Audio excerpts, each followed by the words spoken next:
In my talk yesterday, I emphasized the importance of being a realist, particularly in moral and spiritual issues. Every patriot needs to be a realist. I quoted Proverbs 14, verse 34. Righteousness exalts a nation, but sin is a disgrace to any people. That simply is a fact. That's true whether we believe it, whether we wish it or not. If we are to be true patriots in our nation, we have to live in the light of that fact, that righteousness prospers a nation, sin is a disgrace, degrades, and brings a nation down. Today I'm going to apply this general principle about righteousness and sin in a very practical way to the kind of life each one of us needs to live. I've titled my talk for today, Being a Grain of Salt. I want to turn first of all to the words of Jesus to his disciples in the Sermon on the Mount, in Matthew chapter 5, verse 13.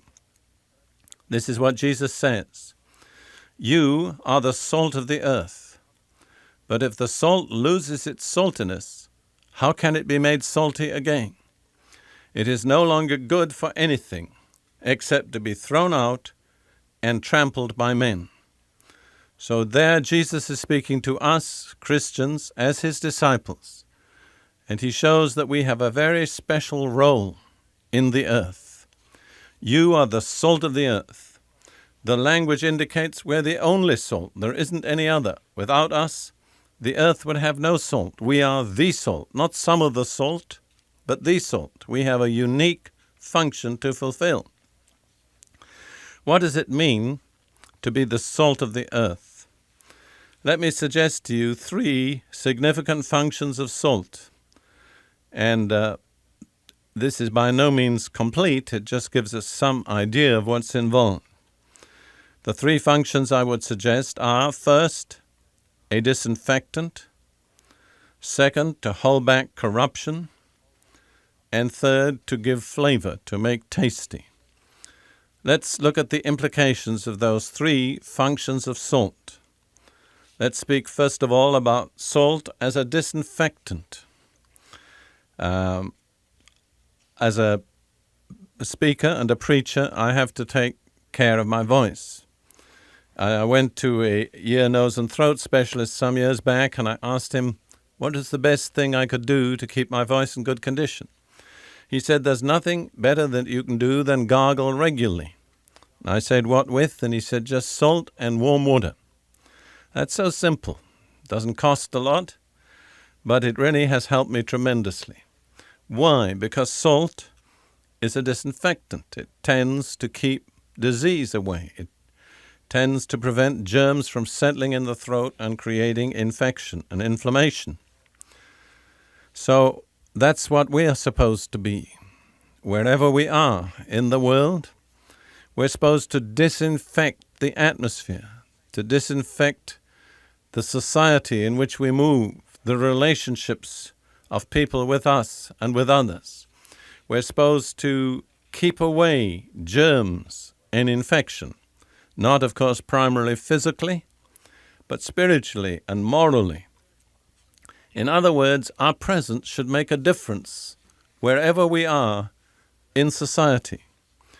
I'd like to illustrate this from a rather vivid experience of mine as a soldier in the British Army in World War II. I came to know the Lord in the Army, and I had a very dramatic and powerful and total conversion from sin to righteousness. And as I've told people many times, God didn't then take me out of the Army and say, this is too brutal and impure an atmosphere for you to live in as a Christian.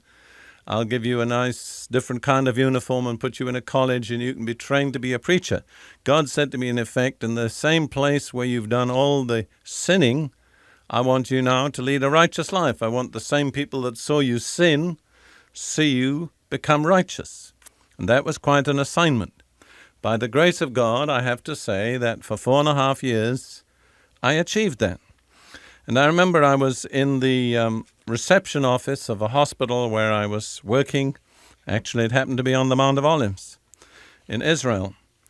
And there was a new junior clerk that had come in that was working under me. And he'd only been there a couple of weeks. And I hadn't said anything to him about being a Christian. I hadn't preached at him. I hadn't brandished my Bible in his face or anything. And one day while I was present, he was talking to somebody else in the office, and he used a swear word. And I didn't react in any way. But he suddenly stopped, looked at me, and blushed. And he said, "I'm sorry, Corporal Prince, I didn't realize you were here." And he adjusted his behavior out of respect for me. Well, I think that's a little example of what it is to be a grain of salt. It affects the atmosphere. It affects the way people behave around us. We hold back those germs, those diseases which are so prevalent in contemporary society. The second function of salt is very similar. Perhaps you could even put it under the same heading. I don't know. But I've said that a function of salt is to hold back corruption. In the days before refrigeration was a familiar procedure, when sailors went on a long journey by sea and they wanted to preserve their meat, how did they do it? We all know they salted it. And that salt in the meat had the effect of slowing up or arresting the corruption of the meat. The corruption was already there. It couldn't basically change that, but it could arrest it and hold it in check. And that's true again of us. Our society is corrupt. The force of sin is at work all around us. That is something basic we cannot change, but we can hold it in check. As long as we're there, the meat should not decay. And so that again is a function we have. See, we cannot afford as Christians to retire from society and say it's so evil that there's nothing we can do about it and let the wicked go to hell. God is going to come and take me out of this wicked world. That's not really a positive attitude. Positive attitude is God has placed me here in this office, in this factory, wherever it may be. I'm to be a grain of salt. And while I'm here, corruption is not going to have free rein. I'm going to hold it in check by my presence, by the power of the Holy Spirit within me. Those evil demonic forces are going to be held in check. The third function of salt, which I mentioned, is to give flavor. Salt makes something that would otherwise be tasteless and unappetizing, tasteful and appetizing. For instance, when there's no taste in the white of an egg, but when we put a little salt with the egg, it becomes tasty. And that's another of our functions as salt. We have to give flavor to the place where we are, the town we live in, the community we belong to. This flavor is for God's sake. God has a different attitude toward the community where you and I live because of our presence. If we're doing our job, we should be the salt that makes that place flavorful and acceptable to God. God will deal with it differently because of our presence than he would if we were not there. A very clear example of this is the discussion between the Lord and Abraham about the fate of Sodom. The Lord had visited Abraham and he told him that he was on his way to see if Sodom was really as wicked as it was reported, and if so, he was going to destroy the place. And Abraham started to, as it were, bargain with God. And he said, "God, suppose there were 50 righteous in the city. Would you spare it?" And the Lord said, "Yes, if there are 50 righteous, I'll spare it." And Abraham went on bargaining with God until he brought him down to 10. And he said, "God, if there were only 10 righteous in the city, would you spare the city?" And God said, "If I find 10 righteous in the city, I'll spare the entire city for their sake." What were those 10 righteous persons? They were the grains of salt that would have made Sodom acceptable, that would have withheld the final judgment of God upon Sodom. Alas, there weren't 10 righteous persons. But the principle is there. 10 righteous persons can cause God to withhold judgment from a great city. I've made some investigations. I believe there were at least 10,000 persons in Sodom. So it was a proportion of 1 to 1,000. Suppose we apply that just in closing to the United States. There are just a little under 250 million people in the United States. If that proportion holds, then it takes 250,000, 250,000 righteous persons in this nation to withhold the final judgment of God on our wickedness? Do you think there are that number of persons? More important still, are you one of them? Are you functioning as a grain of salt where God has placed you? Well, with that question, I've got to close. Our time is up for today. But before I close, I want to make a special request of you.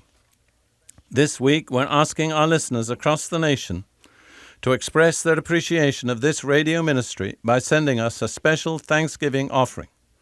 I'm sure you understand that this ministry is kept on the air by the offerings of people just like yourself, people who've been helped and blessed by its message. By sending us your offering at this time, you'll do three important things.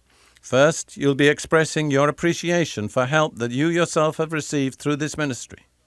Second, you'll enable us to bring the same kind of help to someone else who needs it as much as you do, but may not be in a position to support us financially. Third, you'll encourage and strengthen me personally. So please, take time to say thank you at Thanksgiving.